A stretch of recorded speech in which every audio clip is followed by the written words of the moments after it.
Халық аралды толтыру үшін литрлеп су тасып жатыр.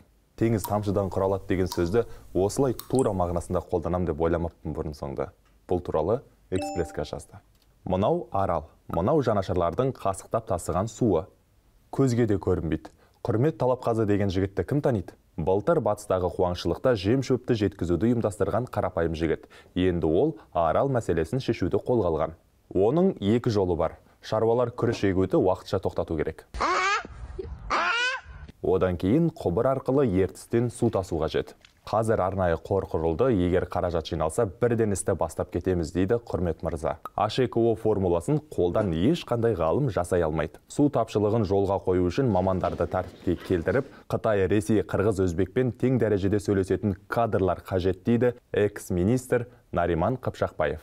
Материалдың толық нұсқасы сайтта. Бұл Экспресске жаңалықтары, уақыттарыңызды үнемдеңіздер.